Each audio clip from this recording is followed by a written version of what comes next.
ditetapkan seperti ini. Berbahagia dia yang membaca, yang mendengarkan, dan yang melakukannya. Artinya apa? Kita bertanggung jawab di setiap masa generasi hidup kita ini.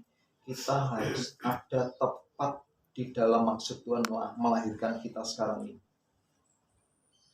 Saya sedang ada di dalam di situ, ya, setidaknya memulai. Bapak saya dulu tidak kenal kitab Wahyu. Minimal dari saya generasi berikutnya, karena mungkin anak-anak akan menyaksikan peristiwa perubahan ekonomi. Akan saya katakan kepada mereka, kamu sedang ada di dalam satu masa. Secara ekonomi kamu akan menyaksikan. Itu yang Tuhan itu berbicara tidak dengan bahasa simbolis. Bukan binatang yang keluar dari laut, binatang yang punya tanduk, itu bahasa-bahasa simbolis. Tetapi menggunakan meterai, itu jelas-jelas buat kita sekarang ini benar. Clear. Betul Bapak Ibu. Penguasaan ekonomi secara global sekarang ini loh kita menyaksikan. Kita menjadi saksi bahwa itu sedang Tuhan kerjakan. Nah, anak-anak kita sekarang ini. Saya kemarin ketemu sama salah satu teman yang punya pemahaman luas banget. Dan saya ketika bagi dalam dia itu, nah istilah itu make sense ya. Jadi ketemu dokter.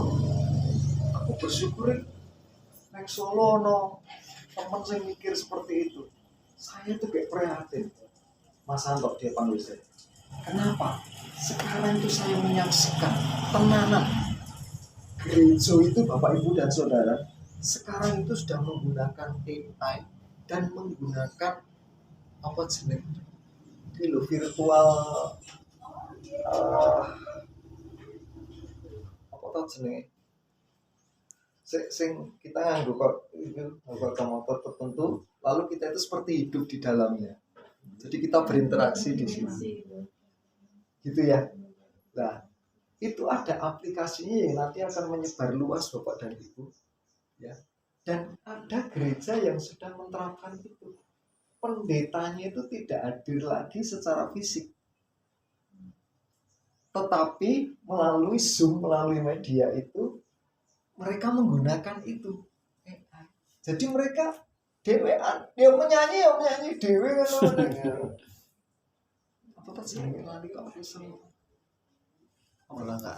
jadi orang kalau dimanapun, nah itu selalu dibawa ke satu tempat gitu kayak piknik kemana gitu. Nah itu sudah terjadi sekarang ini. Ketemu orang sudah mati sekarang belum bisa.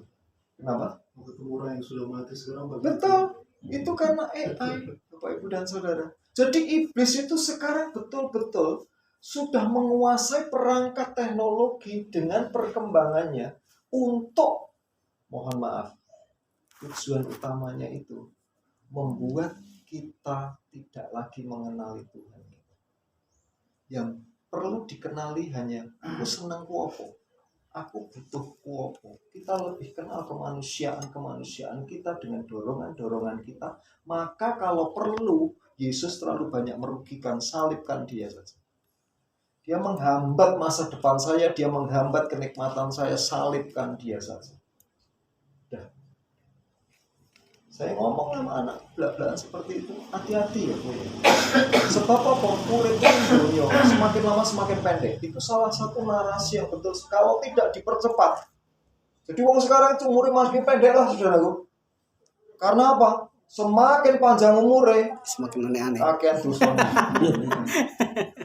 Tenang. Semakin kurang ajar. Betul. Semakin kurang ajar, semakin dosa. Itu saudara. Nah, itu yang dapat saya bagikan pada siang hari ini dengan satu tujuan ya, kalau kita punya kesempatan untuk diskusi, baik Ibu dan saudara kita mendiskusikan, tetapi minimal saya ingin mengatakan sebagai hamba Tuhan bahwa ojo ngecewake Tuhan yang tulis. Amin.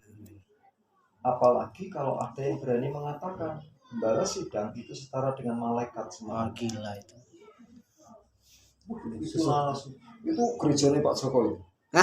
Iya, pengajaran seperti itu Pak ya. Ayo hamba-hamba Tuhan, kamu itu ditetapkan Tuhan sebagai malaikat jemaat.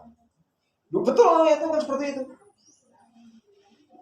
Artinya apa? Nasib jemaat pertanggungjawabannya kita. Bukan soal mereka kaya, pinter, bukan. Tapi soal hidup berkenan sama Tuhan. Tanggung jawabnya. Dosanya jemaat iso numpuk blek ning ngene iki. Ketika kita bungkam. Secara kriminal aja sudah mengatakan kalau Anda diam dalam melihat kejahatan, Anda terlibat dalam kejahatan. Cukup.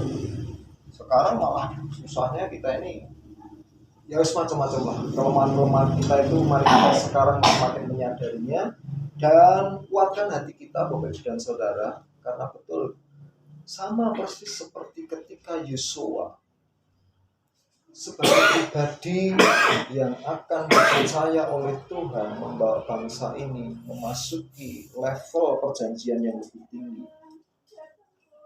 Dia butuh keberanian istimewa.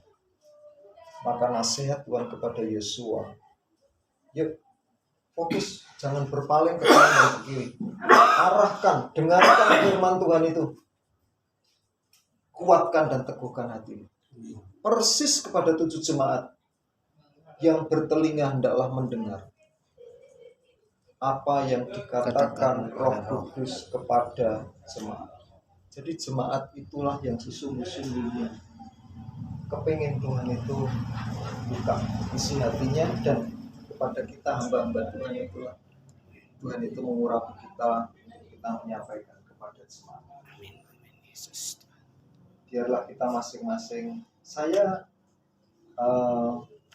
bersyukur kita punya kesempatan kumpul-kumpul sebulan sekali, dan dalam hal ini saya bisa mendorong Bapak Ibu dan Saudara, ya kita sama-sama berhasil di dalam Tuhan. Amin. Tantangannya pasti berat karena musuh kita itu adalah dunia. Tapi bukankah itu di situ dikatakan iman mengalahkan dunia? Amin. Kalau kita serupa dengan dunia ini, ya di mana iman kita? Kita tidak butuh iman yang besar. Kalau iman